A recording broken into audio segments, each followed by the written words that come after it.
حضرت سلیمان علیہ السلام نہر کے کنارے بیٹھے ہوئے تھے کہ ان کی نگاہ ایک چونٹی پر پڑی جو گندم کا ایک دانہ لیے نہر کی طرف جا رہی تھی۔ حضرت سلیمان علیہ السلام اس کو بہت غور سے دیکھنے لگے۔ جب چونٹی پانی کے قریب پہنچی تو اچانک ایک مینڈک نے اپنا سر پانی سے نکالا اور اپنا منہ کھولا تو یہ چونٹی اپنے دانے کے ساتھ اس کے منہ میں چلی گئی۔ مینڈک پانی میں داخل ہو گیا اور کافی دیر تک پانی میں ہی رہا۔ حضرت سلیمان علیہ السلام اس کو بہت غور سے دیکھتے رہے۔ کچھ دیر بعد مینڈک پانی سے نکلا اور اپنا منہ کھولا تو چونٹی باہر نکلی، البتہ اس کے منہ میں دانہ نہ تھا۔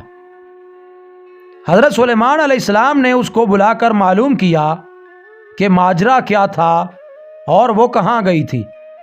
اس نے بتایا کہ اے اللہ کے نبی، آپ نہر کی تہہ میں جو ایک بڑا کھوکھلا پتھر دیکھ رہے ہیں، اس کے اندر بہت سے اندھے کیڑے مکوڑے ہیں۔ اللہ تعالیٰ نے ان کو وہاں پر پیدا کیا ہے۔ وہ وہاں سے روزی تلاش کرنے کے لیے نہیں نکل سکتے۔ اللہ تعالیٰ نے مجھے ان کی روزی کا وکیل بنایا ہے۔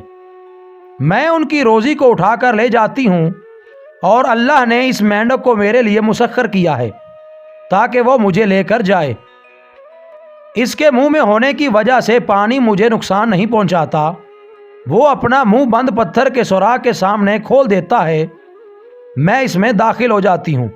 جب میں اس کی روزی اس تک پہنچا کر پتھر کے سوراخ سے اس کے منہ تک آتی ہوں تو مینڈک مجھے میری منزل تک پہنچا کر منہ سے باہر نکال دیتا ہے۔ حضرت سلیمان علیہ السلام نے پوچھا، کیا تو نے ان کیڑوں کی کسی تسبیح کو سنا؟ چونٹی نے بتایا، ہاں، وہ سب کہتے ہیں، اے وہ ذات جو مجھے اس گہرے پانی کے اندر بھی نہیں بھولتا۔